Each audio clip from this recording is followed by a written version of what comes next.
자, 여러분, 고장력 볼트를 이어서 할 차례죠. 그러면 우리가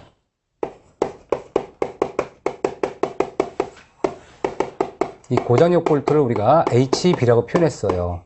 하이텐션 볼트라고 합니다. 그럼 이 고장력 볼트의 세트를 구성하는 건데요. 자, 그럼 그림 한번 그려볼까요? 이렇게 볼트가 있겠죠. 볼트가 있고요. 그 다음에 여기에 와셔가 있겠네요. 그렇죠? 와셔. 그 다음에 너트가 있겠죠.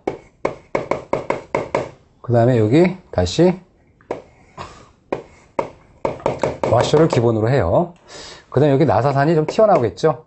튀어나온 이 부분을 노출된 나사산이 있겠죠. 나사산. 자, 그렇다면 세트의 구성은 고장력 볼트 1개, 그쵸? 고장력 볼트 1개야. 이게 하나죠? 고장력 볼트. 볼트라고 그래요.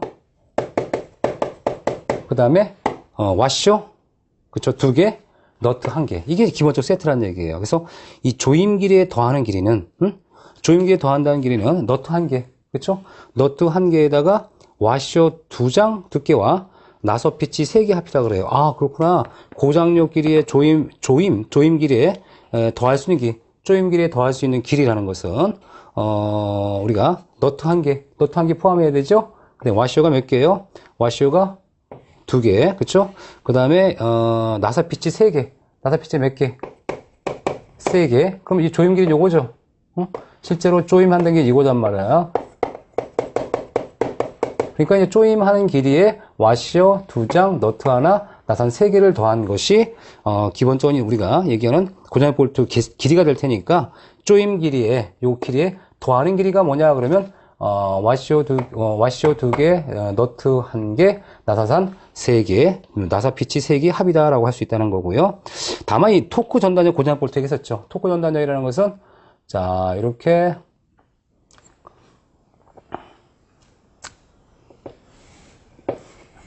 고장력 볼트가 이렇게 생겼죠. 근데 얘는 이렇게 꼬리가 달렸어.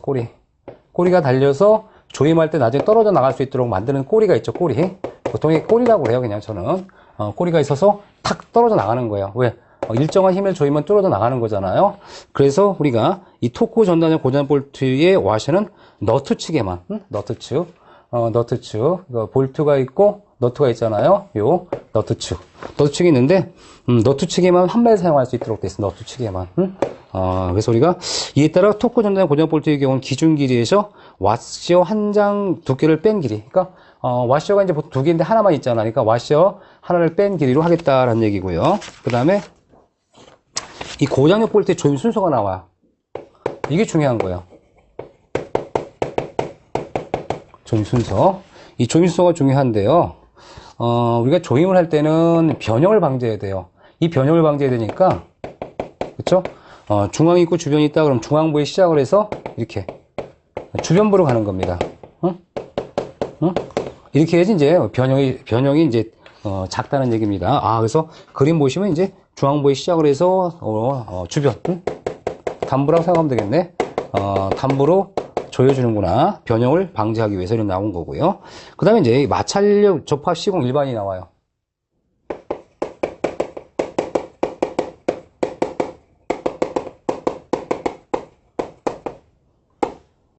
일반이 나오는데, 이 마찰 접합은 고장력 볼트 세트를 사용하도록, 아까 이 세트잖아요. 이게 세트를 사용할 수 있도록 하고요. 이 고장력 볼트의 마찰 접합의 마찰력은 미끄럼 계수를 확보한다는 거예요. 미끄럼 계수. 그럼 이게 뭐냐면, 우리가 이 접합재와 접합재 사이에 고장력 볼트를 조였어요. 조이게 되면,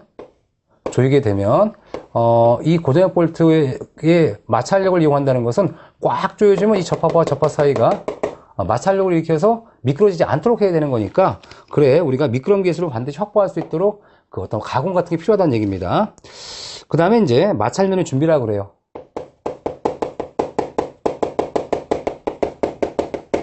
마찰면 준비를 보면, 당연히 이제 녹 같은 거 이런 거 제거해야 된다는 얘기고요. 그 다음에 숏 블라스트나 샌드 블라스트는 뭐냐면, 강제 표면과 고장력 볼트 주변을 정리하는데, 이때 이 표면을 거칠게 하는 거예요, 거칠게.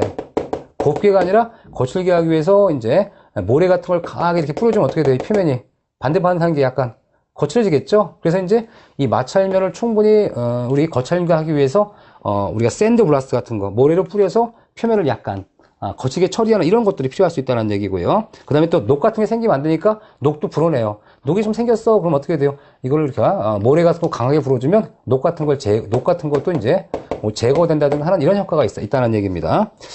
그 다음에 이제 우리가 동그라미 2번 봤더니 이제 미끄럼 계수가 나오는데 그냥 외우세요. 0.5 이상이다. 그냥 이렇게 숙지하시면 돼요. 미끄럼 계수가 0.5 이상 되도록 표면 처리하는구나. 그래서 이 표면 처리하는 것을 우리가 0.5 이상 정도 될 수 있도록 하라는 얘기입니다. 그 다음에 접합부 단차를 수정하는 경우가 있어요. 무슨 얘기냐면 이 접합부에 단차가 생기면 돼요, 안 돼요? 안 되는 거지. 그러나 이제 우리가 보통 뭐라고 하냐면 1mm 이하 같은 경우는 1mm는 아주 작잖아요. 그러니까 이때는 우리가 별도로 처리할 필요가 없어요. 그런데 1mm 초과한다. 이때는 이제 끼움판으로 조정하도록 되어 있어요. 끼움판을 껴서 우리가 이 단차가 생기지 않도록 해줘야 되는 거죠. 자, 그 다음에 이제 그 끼움판의 재질은 모재의 재질과 관계없이 사용할 수 있지만 양면 모두 마찰면. 그래서 이 끼움판은 여기 이 접합부 단차를 피하기 위해서 만들었으니까 양면 모두, 그렇죠? 한쪽이 아니라 양면이야.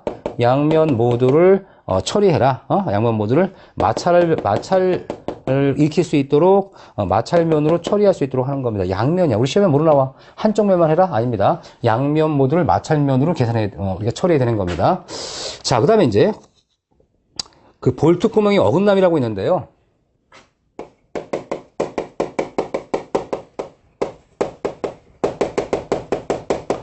사실 이 볼트 구멍에 이제 어긋남이 생기면 안 되겠죠. 그렇죠?